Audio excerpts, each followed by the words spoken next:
Mire, pues, en Guatemala se reconoce la medicina maya como una fuente importante de recursos y prácticas locales para el tratamiento integral de diversas enfermedades, las cuales son reconocidas y bien aceptadas por la población en general. Estas medicinas jóvenes, del por qué las utilizan los grupos mayas, es porque son medicinas económicas, son medicinas baratas y las cuales se obtienen de plantas. Estas medicinas, pues, prácticamente ellos las han venido elaborando desde la época antes de la época de la colonización.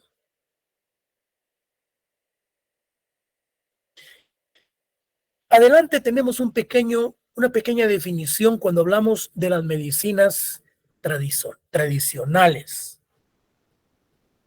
Cuando habla que las medicinas tradicionales es ese conjunto de medicamentos, prácticas, conocimientos que utilizan los grupos mayas para la recuperación de sus enfermedades. Y es una cuestión eminentemente lógica cuando hablamos de la medicina de los grupos mayas. Entonces, la medicina maya se practica en cada región en una forma particular. Sin embargo, a pesar de las diferencias que puedan presentarse, comparten aspectos que en cierto modo hacen similares estas prácticas, como el origen de las enfermedades, las causas y su tratamiento. Adelante vamos a ver qué es lo que sucede con la venida de los españoles a América. Esos personajes, pues, trajeron cierto tipo de enfermedades de las cuales no existían en América, en donde los grupos mayas tuvieron ellos que ver la manera y la forma de cómo curar este tipo de enfermedades. Sin embargo, pues ellos sabían qué tipo de enfermedades eran las que traían desde Europa. Ahora bien, ¿existe la regulación alguna con respecto a los medicamentos? ¿Existe alguna regulación de la salud y de la medicina en el estado de Guatemala si lo regulamos, lo miramos desde el punto de vista constitucional? Si nosotros nos citamos el artículo 93 y 94, nos preceptúa que la salud es un derecho fundamental del ser humano, sin discriminación alguna. El Estado cumple a cabalidad con el 100% esa regulación y esa obligación de prestar ese servicio. Que el Estado velará por la salud y la asistencia social de todos los habitantes. Que la salud es un bien público y que todas las personas e instituciones están obligadas a velar por su conservación y restablecimiento. Yo aquí anoté algo con respecto a la Corte de Constitucionalidad, que habla sobre la generalidad de que cómo se debe de aplicar eh, la regulación con respecto a la medicina, a la salud, que no debe de existir discriminación, que debe ser para toda la población sin discriminación alguna, para los grupos indígenas, etcétera, etcétera. Pero lo que hablábamos en clases anteriores, que los comentarios y las sentencias y resoluciones de la Corte de Constitucionalidad, estas son prácticamente de carácter político. ¿Por qué no nos dice que el Estado se le exige o el Estado se le debe de obligar, o bien a través de reformas constitucionales,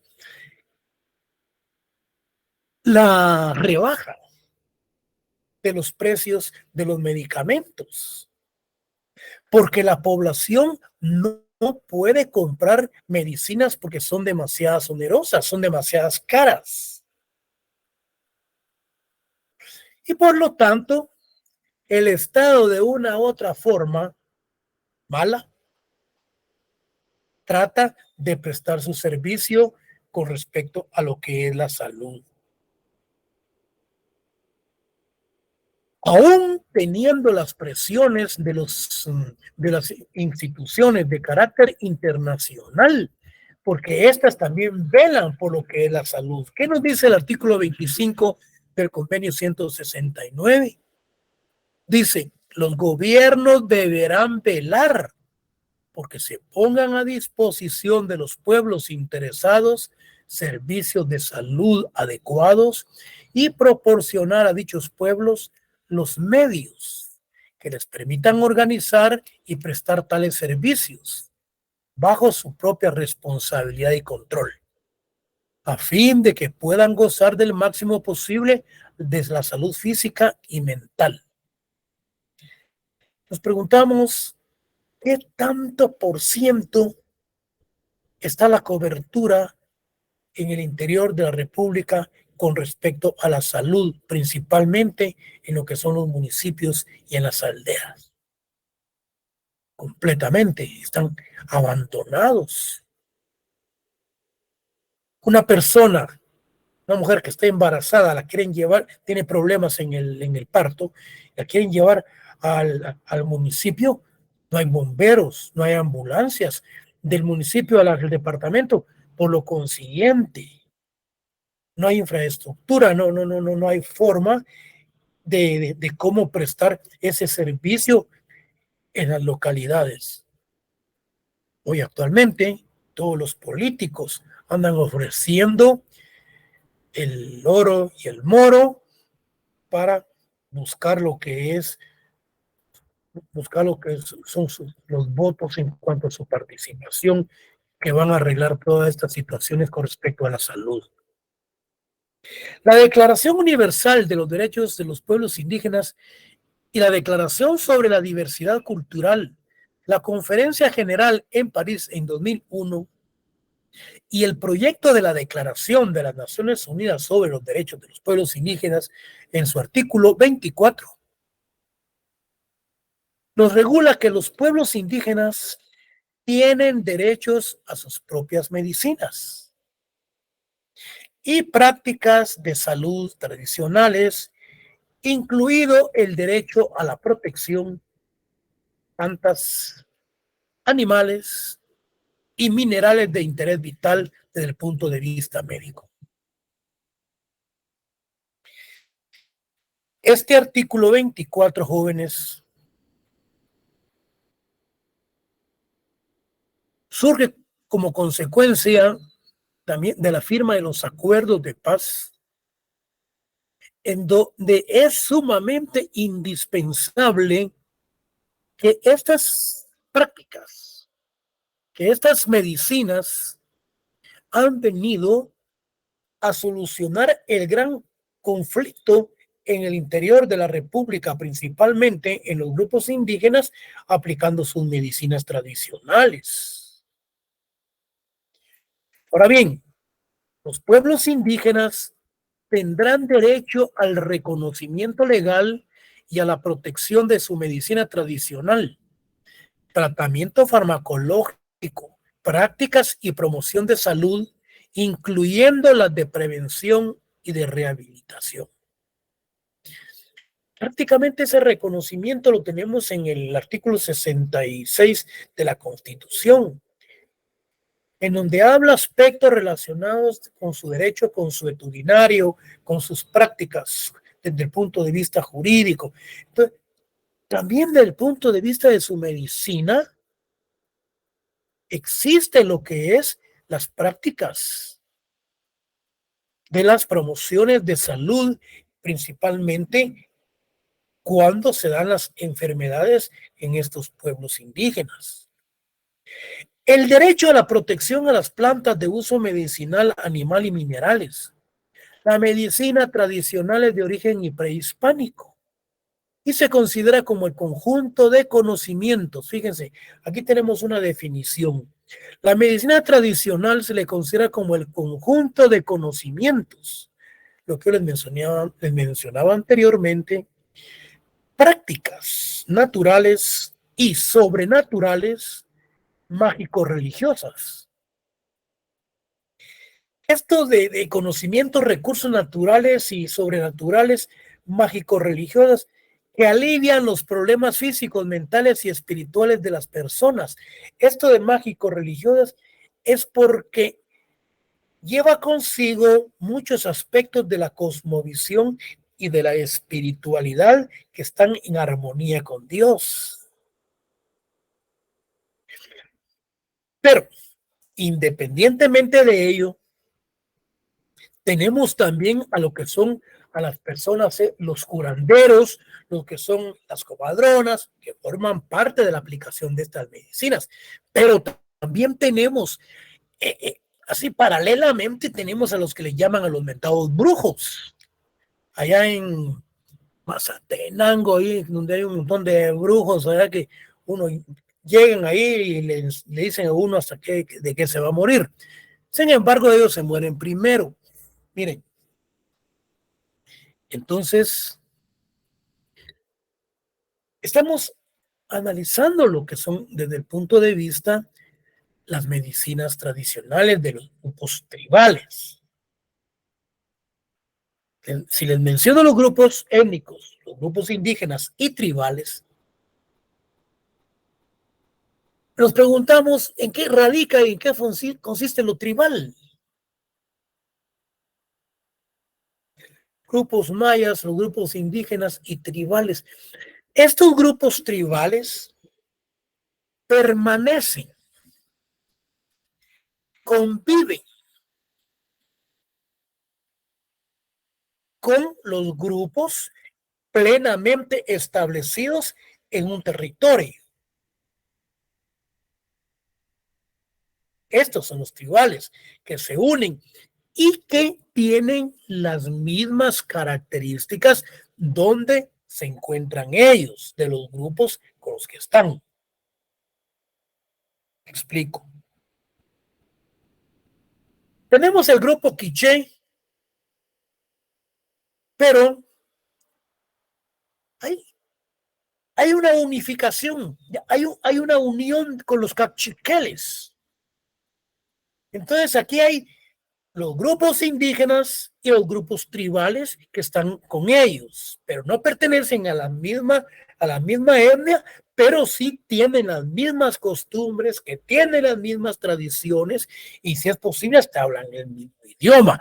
Por eso es que se le llaman tribales.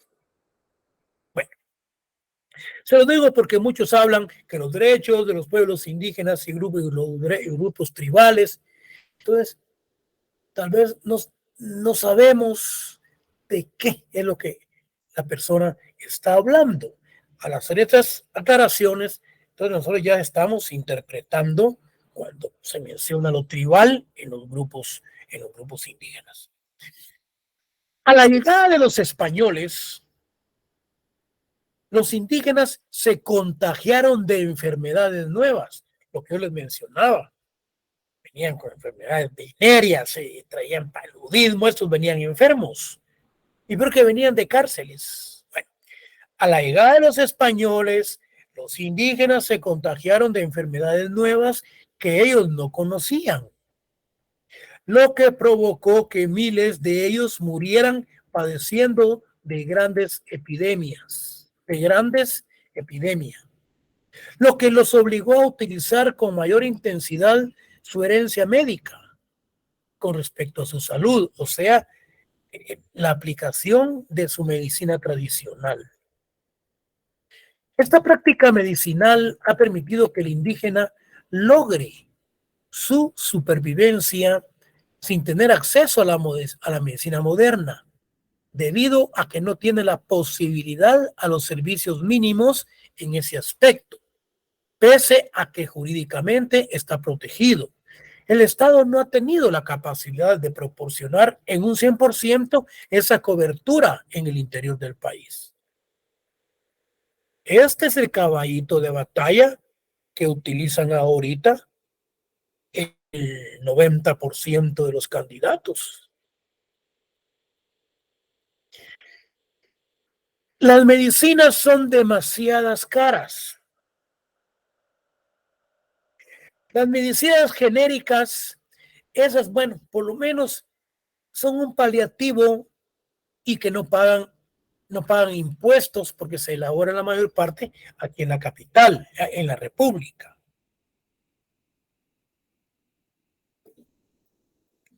¿Qué es lo que sucede con las medicinas tradicionales? Tienen que utilizarlas los pueblos indígenas porque no tienen ellos acceso a comprar medicamentos de marca de laboratorios internacionales, gringos, suizos o alemanes. ¿Y qué es lo que hace la gente del oriente del país? ¿Qué es lo que hace la gente del occidente del país? La gente de oriente del país se va a comprar los medicamentos a El Salvador. En El Salvador encuentra el 50% más barato los medicamentos que aquí en la capital. Lo mismo que en México.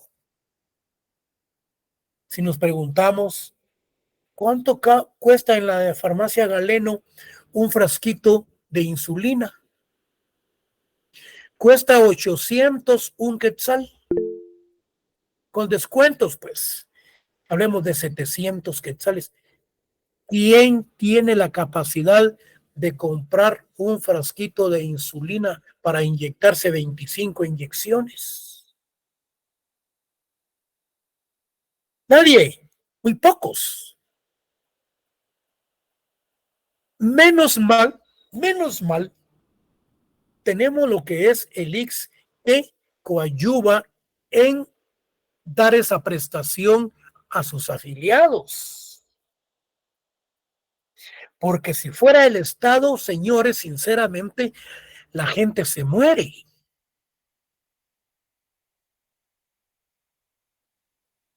Y esto es lo que andan ofreciendo todos los candidatos. Nos enteramos de que para la compra de medicamentos es el encargado del Ministerio de Salud Pública y de Asistencia Social. De acuerdo. Pero ellos tienen una unidad que son los encargados de las contrataciones y de la celebración de los convenios de compra a nivel internacional. Y ahí mismo ya viene el 20% de comisión para ellos o más. Entonces, como mencionaba un candidato, es necesario, dice, descentralizar, que el Ministerio de Salud Pública siga comprando los medicamentos, porque en las farmacias los pagan demasiado caros. Y que debe ser entonces la Procuraduría General de la Nación la encargada de la celebración de esos convenios como representante del Estado, como sucede en México y en otros lugares. Aquí en Guatemala hay que arreglar muchas cosas. Ojalá, ojalá que los candidatos que andan en plena campaña ahorita tirándose los platos, ojalá que hagan algo por el país. Sigamos. En la actualidad, la medicina clínica es onerosa. Sus precios no son congruentes a los ingresos económicos de la mayoría de los guatemaltecos. Como consecuencia, la medicina tradicional maya constituye una forma de medicina alternativa, habiendo iniciado ya un proceso en el que son conocidos varios centros naturistas, lo que mencionábamos anteriormente. Esto de derecho a la madre tierra, esto ya lo vimos. Esto se refiere a los principios generadores de la política agraria colonial. Aquí habla más o menos partes históricos de la época de la colonización, habla de los momentos precisos del despojo de las tierras de los grupos indígenas, luego viene de la época de los principios rectores, el principio del señorío, el principio de las tierras, el principio del bloqueo agrario, etcétera. Bueno, entonces, ¿cuál es entonces la regulación legal con respecto a las medicinas tradicionales? ¿Qué es lo que entonces garantiza la Constitución de la República con respecto también a la propiedad privada? ¿Qué dice el artículo 39? Se garantiza la propiedad privada, dice, como un derecho inherente a la persona humana. Si este mandato se integra con el artículo 67 constitucional, que establece que las tierras de las cooperativas de las comunidades indígenas o cualquier otra forma de tenencia comunal o colectiva de propiedad agraria, así como el patrimonio familiar y vivienda popular, gozarán de protección especial del Estado, de asistencia crediticia y técnica preferencial que garanticen su posición y desarrollo a fin de asegurar a todos los habitantes una mejor calidad de vida. ¿Qué significa esto cuando hablamos del patrimonio familiar agrario? Los campesinos se ven en la necesidad de la dotación de tierras. Viene el Estado y principia a localizar fincas para podérselas dotar a estas gentes que las necesitan. Pero como siempre hay intermediarios, se le adelantan al Estado y compran las fincas prácticamente ya negociadas con el Estado en 1.000.000, 2.000.000, 3.000.000 y se las venden al Estado en 15 millones. Son tierras, petates, es tierra de mala calidad y la han comprado con 3, 4, 5 veces más del precio que los intermediarios la compraron. Aún hay más. Cuando se dota la tierra, cuando se da la tierra, yo recuerdo que en la ley de transformación agraria había un plazo por medio del cual no salía de la tutela del INTA las propiedades mientras estas no se cumplían con los plazos establecidos y los pagos. Pero ¿qué sucedía con el terrateniente que vivía a la par de la tierra que se le había adjudicado al campesino? Este terrateniente le compraba la parcela o le compra la parcela al indígena en escritura pública, poniendo la cláusula que al vencimiento y al cumplimiento de la obligación de él pasa la propiedad a nombre del terrateniente. Pero mientras tanto la tierra ya pasó al terrateniente porque él ya se la pagó. En el registro de la propiedad a veces hasta hacen el traspaso inmediatamente. No lo dejan al referéndum al tiempo plenamente establecido del vencimiento del cumplimiento de la obligación. Entonces, realmente es una situación en donde se da la necesidad nuevamente de la adjudicación de tierras y vienen otra vez a invadir otras propiedades estas personas que ya las vendieron, o sea, se las vendieron a otros, lo cual es un círculo eminentemente vicioso.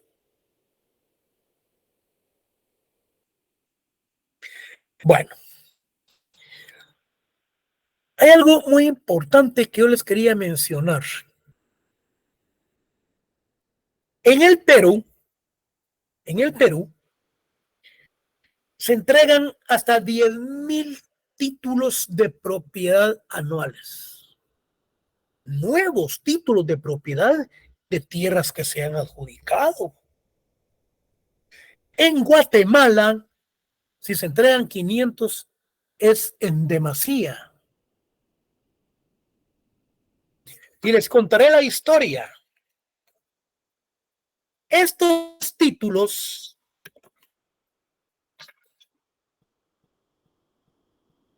que adjudica cada gobierno cada vez que toma posesión, a los 5 o 6 meses, el ministro de Agricultura, Ganadería y Alimentación ya le tiene preparado los 500 títulos al presidente,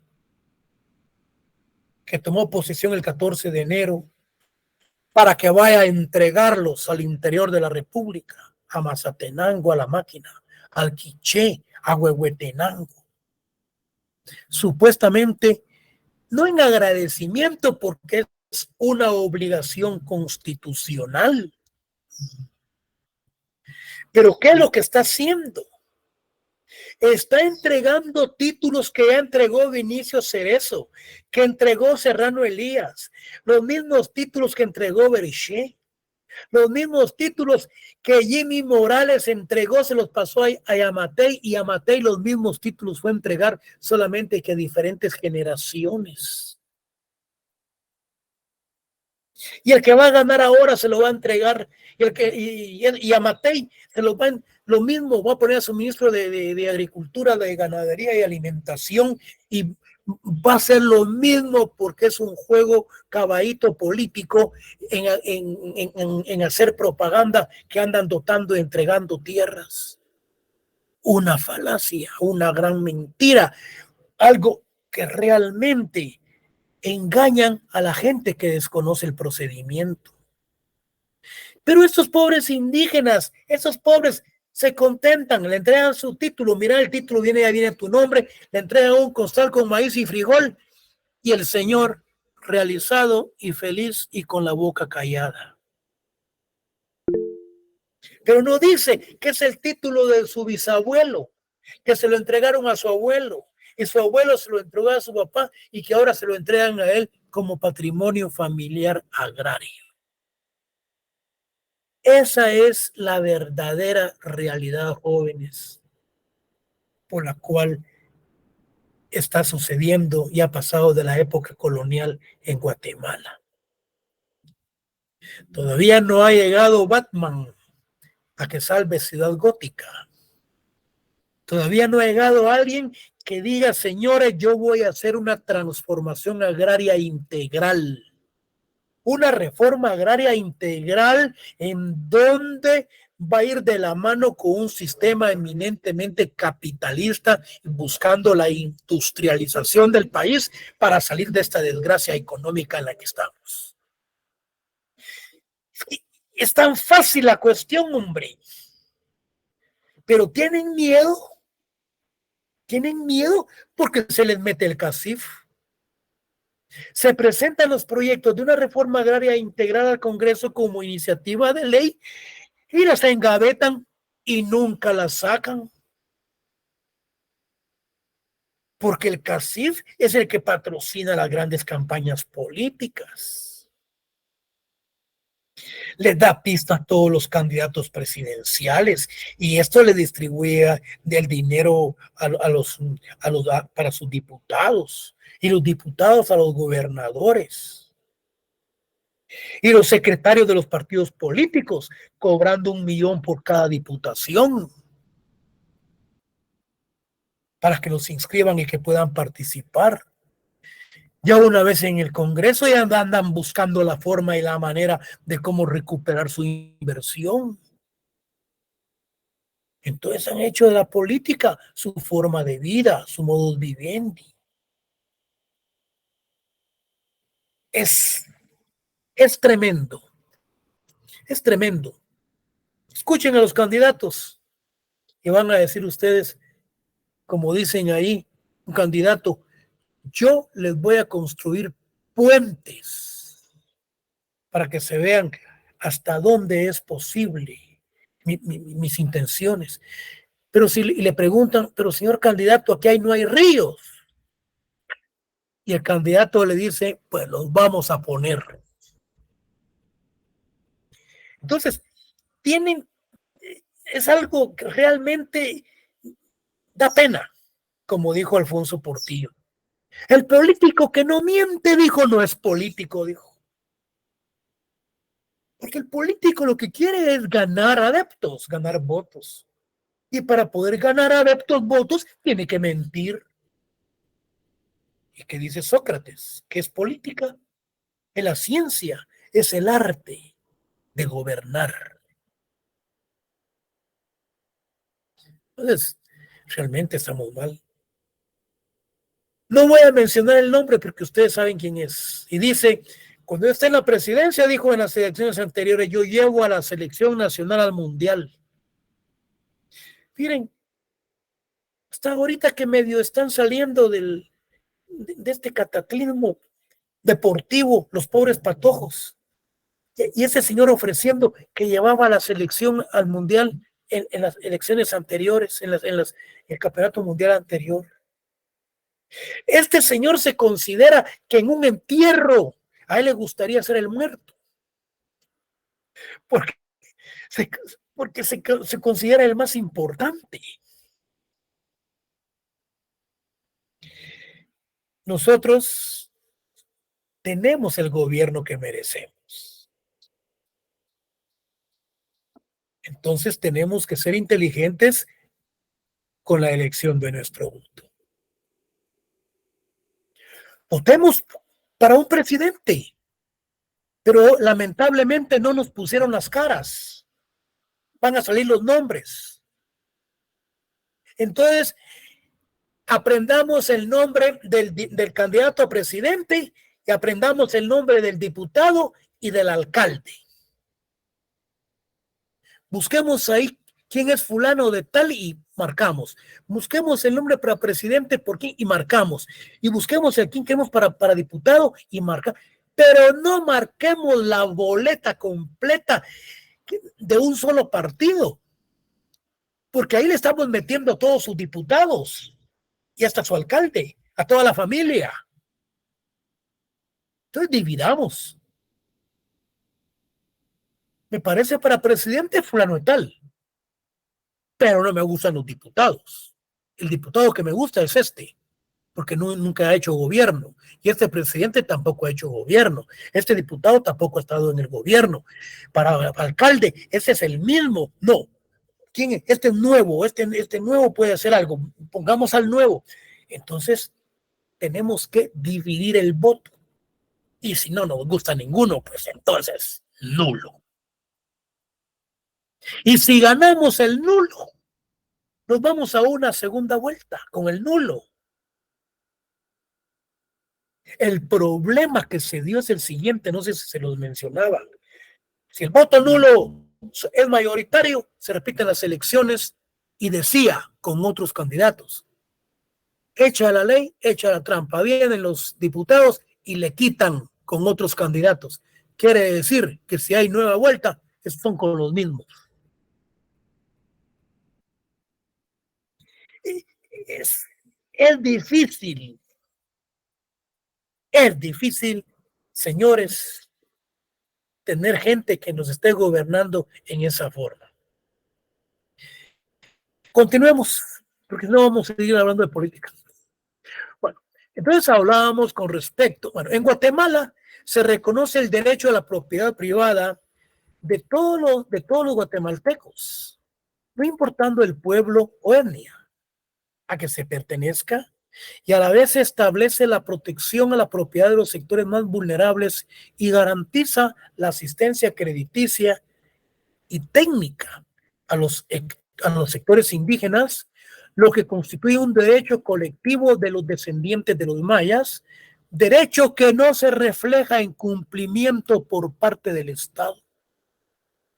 El Ministerio de Agricultura, Ganadería y Alimentación ahí se quedó con todos los millones para la caja chica o bien para la caja del Estado. No invirtió todo el dinero en el proyecto prácticamente del año pasado. ¿Por qué no dio préstamos? ¿Por qué no dio asistencia técnica, crediticia a todos los sectores indígenas para salir de este marasmo en que nos encontramos?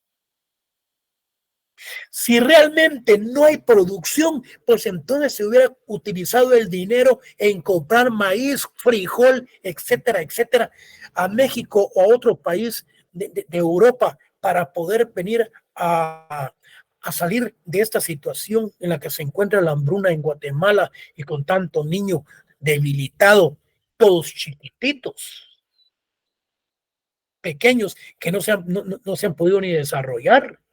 Tienen 10 años y como que tuvieran 4. Bueno, el tema de los derechos de los indígenas a la tierra se regula en nuestra constitución política como en el convenio 169 de los pueblos indígenas y tribales. Recordemos quiénes son los tribales. Aquí yo creo que hice algo de paréntesis. Los acuerdos de paz y otros. Bueno, lo tribal es un pueblo que no es indígena, pero de la región en la cual habita.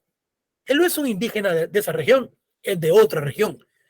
Bueno, pero que comparten características similares con los pueblos indígenas, como tener tradiciones sociales, culturales, económicas, diferentes de otras secciones de la comunidad nacional e identificarse con sus territorios ancestrales.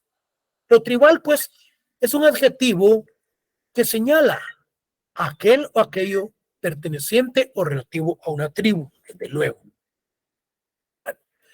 Para el cumplimiento del derecho de los pueblos indígenas a la tenencia de la tierra de conformidad con nuestra constitución, es necesaria la voluntad política de los gobiernos de turno y es necesaria la exigencia participativa que deben mantener los sectores indígenas, exigencias que deben mantenerse en los aspectos jurídicos, sociales y políticos, si se quiere lograr la reivindicación de este derecho. Entonces, la participación política puede concretar lo establecido en el artículo 68 de la Constitución.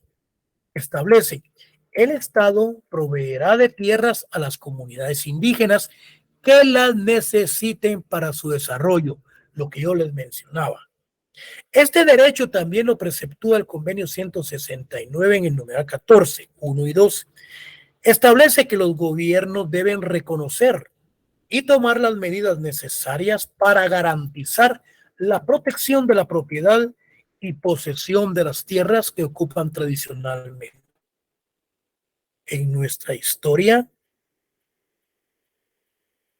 ha sido un hecho constante que el indígena se le ha despojado y desalojado de sus tierras, incluso aquellas que la corona española, después de haberse apropiado de ellas, se las entregó, lo que yo les mencionaba, para que pudieran subsistir, es para que pagaran también sus impuestos.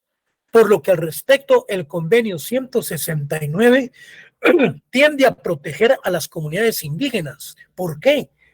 Porque en la época de Justo Rufino Barrios lo que hizo, lo que yo les mencionaba anteriormente, fue despojar de tierras a los campesinos para dárselos a los alemanes y a otras gentes que vinieron al territorio.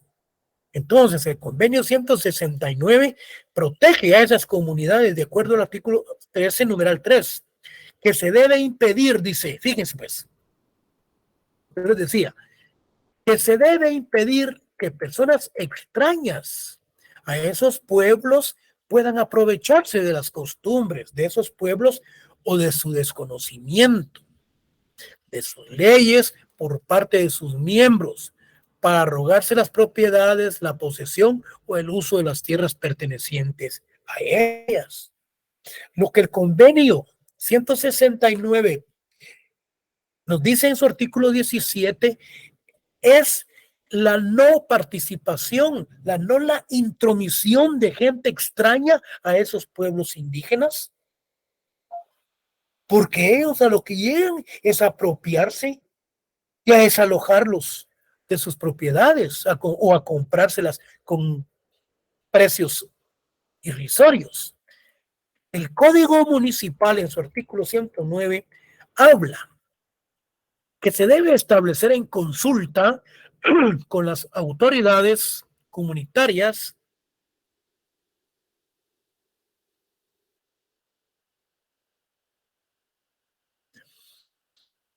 el mecanismo para garantizar a las comunidades el uso, la conservación y la administración de las tierras comunitarias. Significa esto que el Consejo Municipal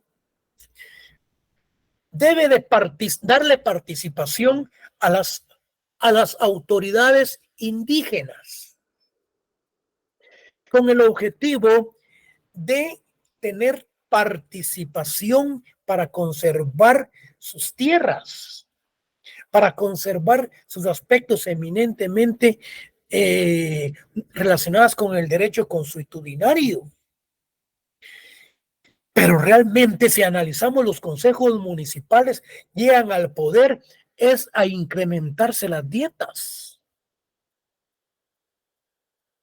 Ya no llegan con una mística de trabajo, sino que a colocar a su gente y a pagar facturas políticas y se olvidan completamente de la comunidad. Por eso, muchos alcaldes en el interior están presos como sus concejales por malas administraciones. Entonces, el Consejo Municipal debe de estar consciente y convencido de dar participación a las autoridades indígenas para establecer todos esos mecanismos de conservación y administración de las tierras de los que han sido dotados. El acuerdo sobre aspectos socioeconómicos y situación agraria en el artículo 27 y 28 establece la solución de la problemática agraria y el desarrollo rural son fundamentales e ineludibles para darle respuesta a la situación de la mayoría de la población que vive en el medio rural y que es la más afectada por la pobreza extrema, las iniquidades y la debilidad de las instituciones estatales. Aquí continúa, estaba viendo el material, continúa hablando de las debilidades institucionales, la falta de apoyo, la falta de seguridad, la falta de créditos, la falta de asistencia técnica. Entonces, todo eso realmente es lo que viene a desmotivar lo que es la participación ciudadana con respecto a las elecciones. No hay ningún proyecto de nación, no hay ningún proyecto de una reforma agraria integral de la cual debe de participar todos los sectores activos económicos de la población, el CANCIF, CODECA, lo que son los grupos campesinos.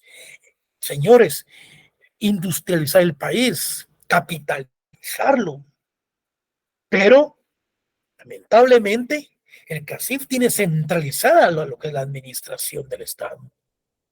Son los mayores propietarios de las tierras, de las empresas, exportan, importan, ponen y quitan presidentes. Entonces, son cuestiones que realmente deben de romperse esas situaciones. De lo contrario, no se sale de ese sistema político en el cual estamos. El gobierno tiene el compromiso de darle atención y promover a todas aquellas medidas que atiendan a proteger las propiedades indígenas y de otros. Tratar de solucionar los problemas sobre tenencias y posición de la tierra que pertenecen a personas y a las comunidades históricamente. Entonces, en Guatemala, desde 1524, se inició un proceso de concentración de recursos que contrasta con la pobreza de la mayoría, lo cual obstaculiza el desarrollo del país en su conjunto, por lo cual es necesario superar dicha concentración promoviendo un agro más eficiente y equitativo, fortaleciendo el potencial de todos los actores, no solamente en el ámbito de sus capacidades productivas, sino también en la profundización de las culturas y los sistemas de valores que conviven e intercambian en el campo guatemalteco. Bueno, el último tema, lo que yo les mencionaba, el derecho a su propio derecho. Ya se los expliqué, pero le vamos a dar lectura. Guatemala, por ser un estado independiente y soberano, de conformidad con la Constitución Política de la República, es un estado democrático, es un estado republicano. ¿Por qué? Porque tiene los tres organismos del Estado y preceptúa en el 157 constitucional que la potestad, fíjense pues, estamos hablando del derecho a su propio derecho. Entonces, la potestad legislativa le corresponde al Congreso de la República. ¿Quién es el que legisla? El órgano legislativo. Perfecto. Bueno, sigamos. ¿En qué consiste cuando hablamos de una sanción y de un veto presidencial? ¿Se sancionó la ley o se vetó la ley? Se sanciona la ley cuando ésta es aprobada. Pero el veto presidencial es cuando el presidente dice, bueno, esta ley no pasa, hay que vetarla, porque no me, porque no me interesa, o bien pues, no llena los requisitos de la satisfacción de las necesidades del pueblo. Entonces, el artículo 74 de 181 regula el proceso de formación y sanción de la ley, estableciéndose que ninguna ley podrá contrariar las disposiciones de la Constitución y que las leyes que violen o tergiversen los mandatos constitucionales son nulas, ipso iure. Muchos hablan porque suena bonito, estos son, creo que son términos latinos, son nulas ipso iure, de pleno. ¿Qué significa? Eso de ipso iure es que son nulas, porque está establecido plenamente en el derecho. Eso es, son nulas de pleno derecho, ipso iure, de pleno derecho. Estos mandatos constitucionales ordenan que el único ente encargado de legislar es el Congreso de la República. Por tanto, el Estado tiene el monopolio de la creación de la ley y ninguna ley podrá contrariar estos mandatos y por lo tanto no se acepta otras leyes, interpretándose por lo tanto que no se acepta la costumbre. Ojo, únicamente en los casos que la misma ley lo contemple. Artículo 169, artículo 169 de la Constitución. A ver.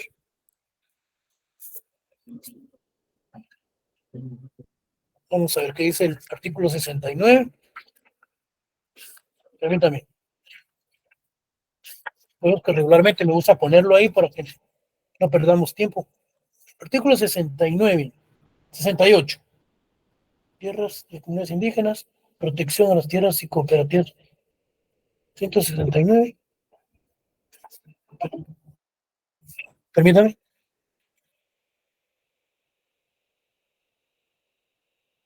Vamos a ver. 168, 166, 164, 160, atribuciones 65, interpelaciones mínimas, artículo 67, protección a la tierra, tierras para comunidades indígenas, triangulación de los trabajadores. Es el artículo en donde se reconoce, el Estado reconoce, dice, aquí está, es el artículo 66.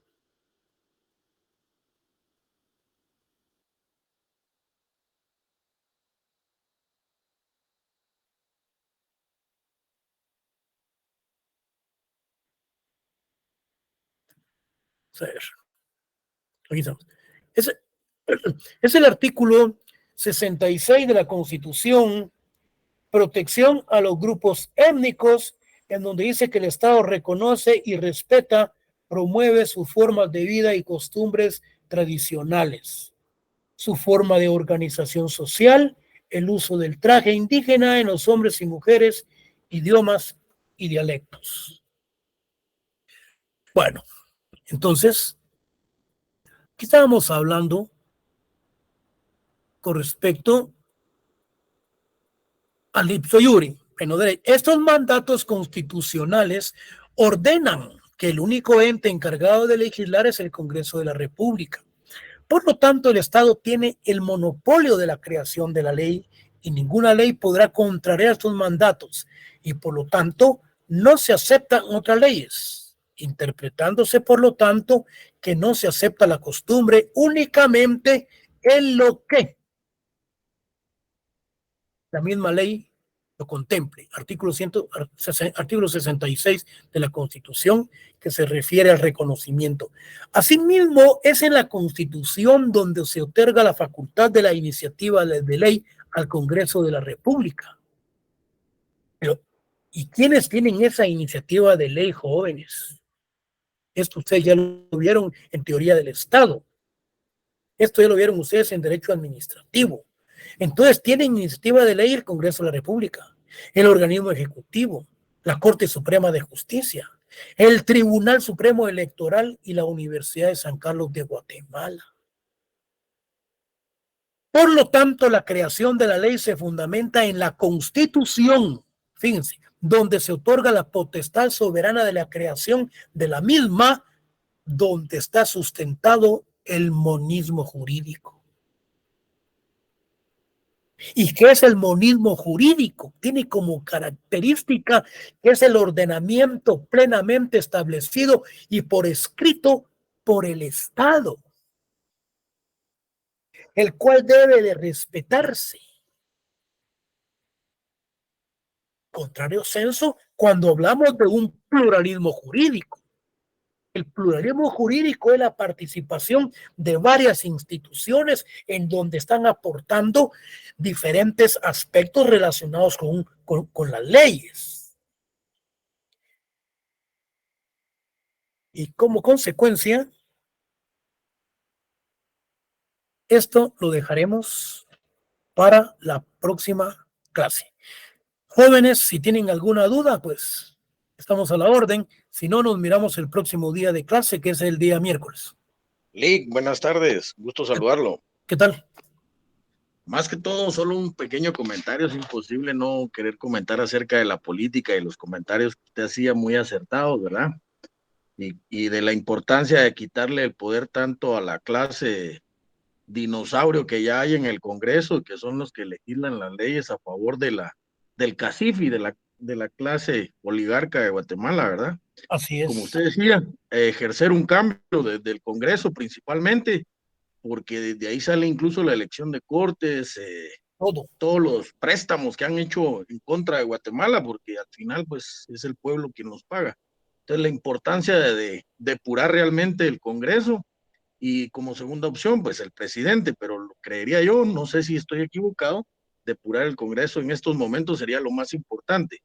Ya no votar por gente como Jimmy Morales, los Alejo, los Arzú, eh, ver dónde están ese tipo de personas que lo único que le han hecho es daño a Guatemala desde precisamente ese poder que les brinda el Congreso en estos momentos, ¿verdad?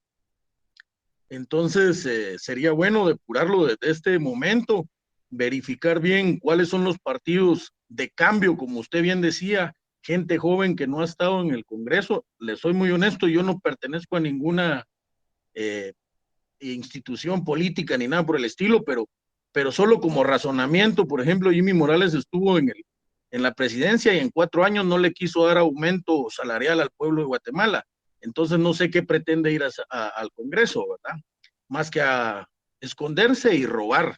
Entonces es importante que analicemos todo eso, ¿verdad?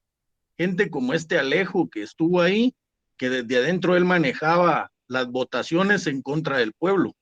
Habían quienes pues ponían una ley que iba a beneficiar al pueblo y ellos resultaban votándola porque tienen el poder desde ahí adentro. Entonces, sería bueno, pues, investigar un poco, que no, estas gentes ya no son buenas en el Congreso, los Arzú, los Alejo, en este caso los Morales, y así todos los partidos que están involucrados en este pacto que existe realmente en Guatemala, ¿verdad? Hay gente que no lo quiere aceptar, es válido, porque cada quien tiene su opinión, pero realmente habría que investigar más, ¿verdad? Solamente, licenciado, gracias. Mire, joven, sí, muy buena muy bueno su observación, muy bueno, muy bien su razonamiento. Yo por eso les mencionaba que el día de las elecciones no quisieron poner las fotos en las papeletas, porque ya los conocemos. Pero nosotros tenemos la costumbre que nos dan la papeleta y aquí está el candidato a la presidencia y marcamos el mismo y le marcamos el mismo para diputado y marcamos el mismo para alcalde. Hombre, descongestionemos, descentralicemos. Ya no le marquemos el mismo partido. Este candidato es nuevo para presidente. Bueno, miremos quiénes son los diputados. No. ¿Quiénes son este otro? No. Bueno, estos son nuevos. Bueno, este sí. Este otro para alcalde. Perfecto. Entonces, jodámoslos, hombre. Ya no votemos por...